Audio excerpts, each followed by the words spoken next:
जय शिव शंभू। एक बहुत बड़ा प्रोजेक्ट हाथ में आ रहा है। ये शिव जी, जरा देखना प्रोजेक्ट हाथ से निकल ना जाए। जय शिव शंभू। ये बोलकर मक्खनलाल ने शिवलिंग पर दूध चढ़ाया। हर सोमवार वो शिव मंदिर आता था और शिवलिंग पर दूध चढ़ाता था। आज भी दूध चढ़ाने के बाद वो प्रसाद लेकर मंदिर के बाहर चला गया। वहाँ एक औरत अपनी 2 महीने की बच्ची को गोद में लेकर भीख मांग रही थी। उसका नाम पार्वती था।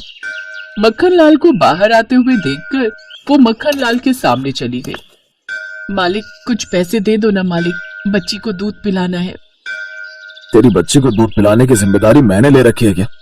पैसे है नहीं, चलिए माँ बनने। क्या करूं मालिक, हमें भी तो वंश आगे बढ़ाना है ना। तेरे वंश में ऐसा है क्या जो आगे बढ़ाना है? क्यों, पैसा होना ही सब कुछ है क्या? हमारे पास पैसा नहीं है तो क्या हुआ, हम ईमानदार हैं। वैसे आप भी तो कभी गरीब हुआ करते थे। ये सुनते ही मक्खनलाल के सर पर खून चढ़ गया। उसने पार्वती का गला पकड़ लिया। मुझे कभी गरीब मत बोलना, समझ गए? गंदी गरीब भिखारिन कहेगी। मैं अमीर हूँ, बहुत अमीर। इस शहर में मुझसे अमीर और कोई नहीं है। आगे से मुझे गरीब कहा ना तो बहुत बुरा होगा। मक्खनलाल ने पार्वती को एक थप्पड़ मारा और वहां से चला गया। पार्वती ने दर्द के मारे कहा, घमंडी इंसान कहीं के, तेरा कभी भला नहीं होगा। लेकिन मक्खनलाल के पास सच में बहुत पैसा था। वो इस शहर का सबसे बड़ा प्रमोटर था। मक्खनलाल एक गरीब घर में पैदा हुआ था। उसके पिता के पास 2 वक्त पेट भरकर खिलाने का पैसा नहीं था, तब वो भी एक गिलास दूध के लिए इधर उधर भटकता था। उसी वक्त उसने ठान लिया था कि जिंदगी में कुछ भी करके उसे अमीर होना है, और अमीर होने के लिए उसने गलत रास्ता चुना। दूसरे लोगों को मारकर, गरीबों की जमीन छीनकर, गुंडागर्दी करके वो अमीर बन गया। और जिसके पास पैसा है शहर में नाम तो उसी का होता है। इसीलिए मिनिस्टर से लेकर पुलिस सब लोग मक्खनलाल के वफादार थे। लेकिन आजकल मक्खनलाल थोड़ी टेंशन में था। लेकिन ये बहुत रिस्की काम है। पूरी बस्ती तोड़नी होगी, बस्ती वालों को भगाना होगा, बवाल हो सकता है। बवाल तो हो गई, लेकिन कुछ दिमाग लगाना पड़ेगा। ये काम होने के बाद मैं तुम्हें एक हीरे का हार खरीद कर दूंगा। फिर तो ये काम होकर ही रहेगा। बस्ती वालों की ऐसी की तैसी। पार्वती बस्ती में रहती थी। अपनी बच्ची को 2 वक्त दूध पिलाने के लिए उसे पूरा दिन भीख मांगना पड़ता था। उसका पति बीमार था और बिस्तर पर पड़ा रहता था। बस्ती में पार्वती के जैसे ही बहुत सारे लोग थे। वो सब भी भीख मांगते थे। बस्ती के लोग शिव जी के ही भक्त थे, लेकिन वो लोग मंदिर के अंदर नहीं जा सकते थे क्योंकि मक्खनलाल ने मना कर दिया था। मक्खनलाल को शिव मंदिर के अंदर भिखारियों का जाना पसंद नहीं था, इसीलिए वो लोग बस्ती के अंदर ही शिव जी की पूजा करते थे। भीख मांगकर हर शाम पार्वती बस्ती की शिव मूर्ति के सामने जाकर हाथ जोड़कर प्रार्थना करती थी। हे शिव जी, हमारी रक्षा करना। हम दुर्बल है, गरीब है, हमें आपकी सहायता की जरूरत है शिव जी। जय भोलेनाथ। उधर मक्खनलाल बस्ती वालों को बस्ती से हटाने पर तुला हुआ था। बस्ती तोड़कर करोड़ों का शॉपिंग मॉल बनने वाला था और उससे मक्खनलाल को करोड़ों का मुनाफा होने वाला था। उसने बस्ती पर गुंडे भेजे। सुनो सब लोग, 2 दिन के अंदर बस्ती छोड़कर चले जाना, नहीं तो क्या, ये बस्ती हमारा घर है। हम बस्ती छोड़कर कहाँ जाएंगे? हम नहीं जाएंगे। नहीं जाओगे तो जान चली जाएगी। हाँ ठीक है, शिव जी की कसम जान दे देंगे, लेकिन बस्ती छोड़कर नहीं जाएंगे। उस गुंडे ने ये बात मक्खनलाल को बताई। केतकी ने कहा, हाँ तो मर जाने दो। सुनो जी, मेरे पास एक प्लान है। वो बस्ती की लड़की तुमसे पैसे मांगती है ना अपनी बच्ची को दूध पिलाने के लिए। हाँ मांगती है। तो दूध पिला दो। ये तुम क्या बोल रही हो केतकी? उन्हें मैं अपना पैसा खर्च करके दूध पिलाऊं? तुम्हारा दिमाग तो ठीक है? अरे सुनो मेरी बात। केतकी ने मक्खनलाल के कान में कुछ बताया। मक्खनलाल खुश हो गया। ठीक है, वही होगा। हिमालय से शिवजी आंख बंद करके धरतीलोक में चल रही घटनाओं को देख रहे थे। उनकी आंख खुल गई।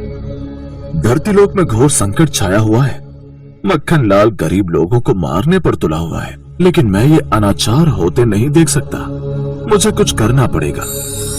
ये बोलकर शिवजी स्वयं धरतीलोक पर आ गए और एक गरीब बच्चे का रूप ले लिया। मक्खनलाल बुरा इंसान है, लेकिन हर बुरे इंसान में कुछ अच्छाई तो छुपी रहती है। ऊपर से वो मेरा भक्त है, उसे एक आखिरी मौका देना चाहिए। आज सोमवार है, मक्खनलाल जरूर मेरे मंदिर पे आएगा। मैं वहीं चलता हूँ। शिवजी बच्चे के रूप में ही मंदिर के बाहर चले गए और कटोरा हाथ में लिए भीख मांगने लगे। भगवान के नाम पर कुछ दे दो मालिक, शिव जी के नाम पर कुछ दे दो। तब मक्खनलाल शिवजी के सिर पर दूध चढ़ाने के लिए हाथ में दूध का कटोरा लेकर वहां आया। मालिक बहुत भूख लगी है, दूध पिलाइए ना। मूर्ख, ये दूध शिव जी के लिए, भगवान के लिए है। लेकिन हर इंसान के अंदर भगवान होता है, एक भूखे को दूध पिलाने से भगवान खुश होंगे। दूर हो जा मेरी नजरों के सामने से, चल भाग जा। मक्खनलाल ने शिवजी के अवतार को भगा दिया और अंदर जाकर शिवलिंग पर दूध चढ़ाने लगा। मक्खनलाल शिवलिंग पर दूध चढ़ाने लगा और बाहर उस बच्चे पर दूध गिरता रहा। मक्खनलाल, मैंने तुझे सुधरने का एक मौका दिया था, लेकिन तू नहीं सुधरा। अब तुझे सबक सिखाने की बारी मेरी है।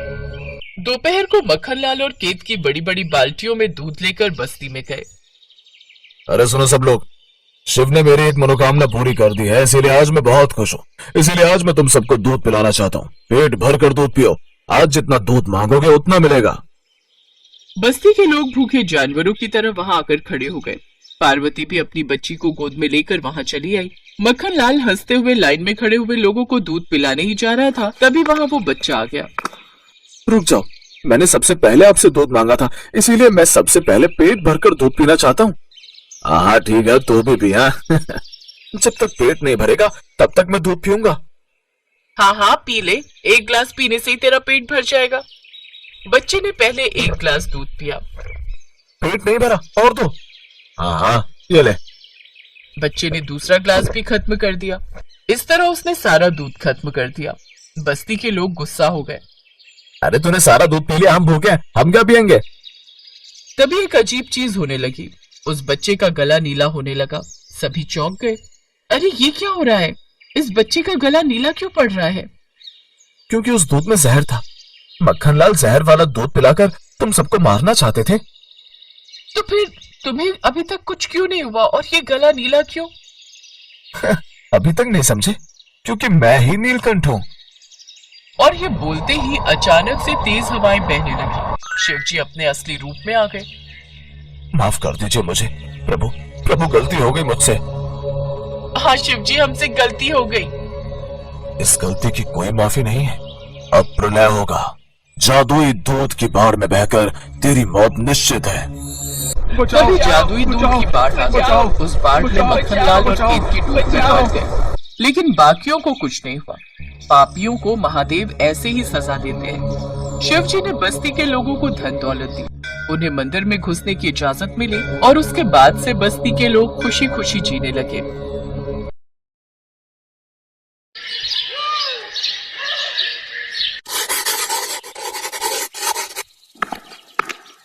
ओए जल्दी कर बे। हाँ जी मालिक, बस हो ही गया।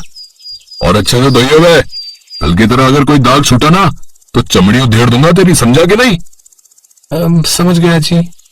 ये कहानी है अमन की, जिसका इस दुनिया में अपना कहने को कोई नहीं था। अमन जब छोटा था तभी उसके माँ बाप गुजर गए थे। रिश्तेदारों ने उसे अनाथालय में भेज दिया, जहाँ वो 5 साल रहा।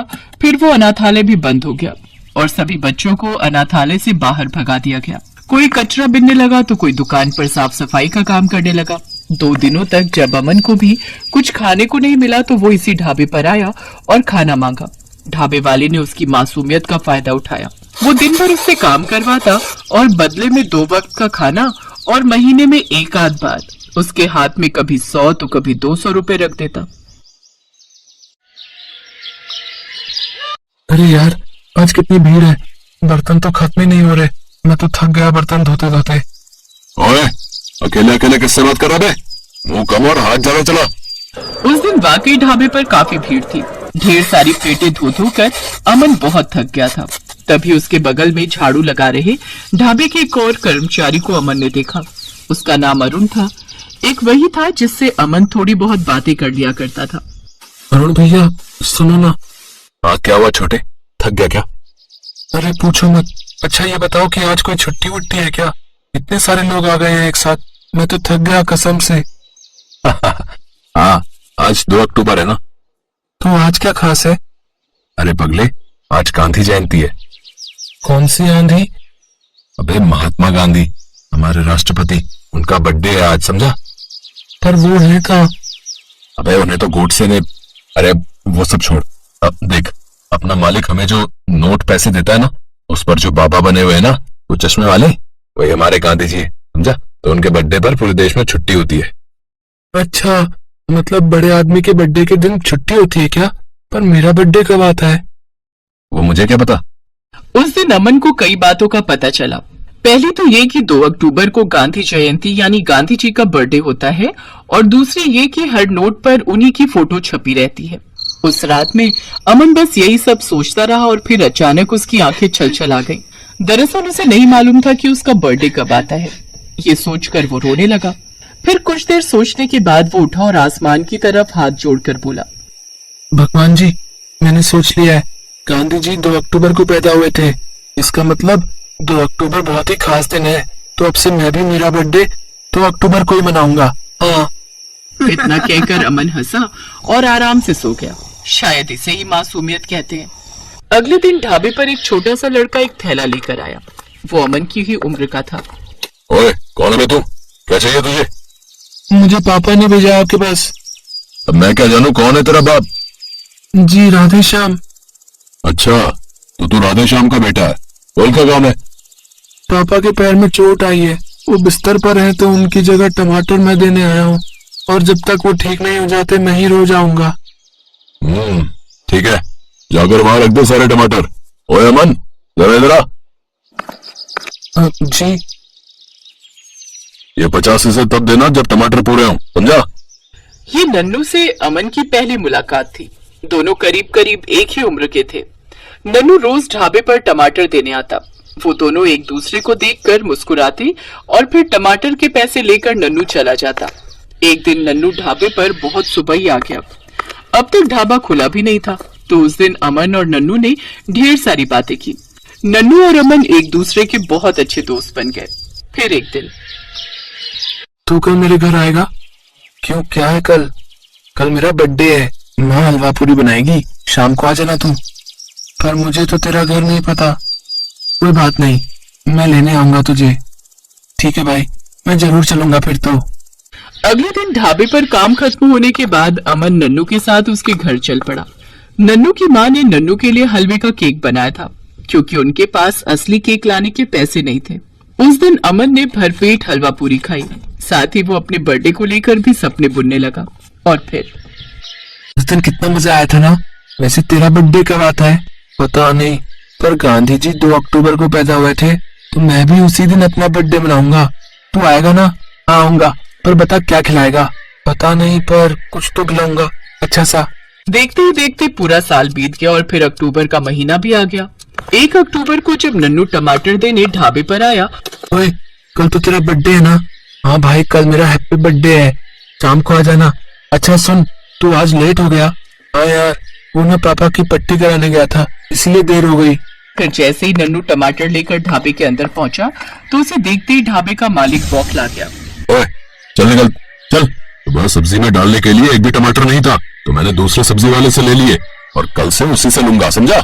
नन्नू चुपचाप वहां से चला गया, लेकिन ढाबे के मालिक के व्यवहार पर अमन को बहुत गुस्सा आ रहा था, लेकिन वो कुछ कर भी तो नहीं सकता था। फिर अगले दिन अमन को पता था कि नन्नू नहीं आएगा, और हुआ भी वैसा ही। पूरे दिन अमन ने खूब काम किया। फिर शाम को ढाबे वाला अमन को 1 प्लेट खाना देकर चला गया। अमन आसमान की तरफ देखकर रोने लगा। तभी उसके पास एक साधु बाबा आए। बेटा, कुछ खाने को है तुम्हारे पास? अब हाँ, मेरे पास खाना है, लीजिए। अमन के लिए ढाबे का मालिक बस 2 रोटी और थोड़ी सी सब्जी ही छोड़कर गया था। उसे भी अमन ने साधु बाबा को दे दिया था। अमन की दरियादिली देखकर साधु बहुत खुश हुए। उन्होंने बस 1 ही रोटी खाई और 1 रोटी अमन को खिला दी। फिर साधु बाबा ने अपने थैले के अंदर से गत्ते का चौकोर डिब्बा निकाला और उसे अमन को देकर वहां से चले गए। उनके जाने के बाद अमन ने जैसे ही डिब्बा निकाला तो उसकी खुशी का ठिकाना नहीं रहा। उस डिब्बे के अंदर एक असली केक था, पर अगले ही पल अमन फिर से उदास हो गया, क्योंकि उसका बर्थडे केक काटने के लिए उसके साथ कोई नहीं था। लेकिन फिर भी उसने केक काटा, और उसके ऐसा करते ही केक से नीला धुआं उठा, जिसके छटते ही अमन को खुद के सामने एक जिन्न दिखाई दिया। हुबा, अब से आप मेरे आका हो छोटे उस्ताद, बताओ क्या चाहिए? आप कौन हो और यहाँ कैसे आए? मैं जिन हूँ, और मैं इसी जादुई केक में बंद था। अब तुमने मुझे आजाद कर दिया है। बताओ मैं तुम्हारे लिए क्या करूं? तुम्हारी एक इच्छा मैं पूरी करूंगा। पक्का? मैं कुछ भी मांग लूं क्या? हाँ हाँ, खुलकर मांगो जो मांगना है, मगर याद रखना बस एक ही इच्छा पूरी होगी तुम्हारी। ठीक है, तो एक काम करो, मेरा एक दोस्त है नन्नू, वो टमाटर बेचता है, जाकर उसके सारे टमाटर बिकवा दो ताकि वो मेरे पास आ सके मेरा बर्थडे मनाने। बड़े प्यारे हो तुम आका। मांगा भी तो क्या मांगा। रुको, मैं अभी उसे लेकर आता हूँ। जिन्न उसी पल वहां से गायब हो गया और एक आदमी का रूप लेकर नन्नू से उसके सारे टमाटर खरीद कर बोला, बेटा, तुम्हारा दोस्त तुम्हारा इंतजार कर रहा है, जाओ उसके पास जल्दी जाओ। नन्नू को समझ नहीं आ रहा था कि वो कौन है, पर वो इस बात से खुश था कि उसके सारे टमाटर बिक गए थे और अब वो अमन के पास जा सकता था। उधर जिन्न पलक झपकते ही अमन के पास पहुंच गया। आज तुम्हारा बर्थडे है। हाँ, तभी तो मैंने आपको नन्नू को बुलाने के लिए भेजा था। आपने मेरी इच्छा पूरी कर दी, शुक्रिया। बड़े भोले हो तुम। अच्छा, आज तुम्हारा जन्मदिन है तो एक और इच्छा पूरी कर सकता हूँ मैं तुम्हारी। बताओ और क्या चाहिए मुझसे? अरे वाह, एक और चीज। हाँ, पर इस बार कुछ बड़ा मांगना, ठीक है? ठीक है, तो मैं मांगता हूँ कि मेरे दोस्त नन्नू के पापा का पैर पूरी तरह से ठीक हो जाए ताकि वो आसानी से सब्जी बेच सके। अभी वो सिर पर डलिया लेकर पैदल पैदल सब्जी बेचते हैं, इसलिए बहुत थक जाते हैं। अमन का भोलापन और अच्छाई देखकर जिन्न मुस्कुरा दिया। उसकी आंखें भर आई। उसने अपने जादू से नन्नू के पापा का पैर ठीक कर दिया और उसे एक छोटा ट्रक भी दे दिया। अमन और नन्नू ने खुशी से जिन्न को गले लगा लिया। जिन्न चला गया। ट्रक होने की वजह से अब नन्नू के पापा आराम से सब्जी बेचते। अब उनकी आर्थिक स्थिति भी ठीक हो गई थी। नन्नू के पापा ने अमन को गोद ले लिया। उधर आसमान से जिन्न ये सब देख रहा था। उसने वहीं से कहा, सच में 2 अक्टूबर को बड़े लोग पैदा होते हैं।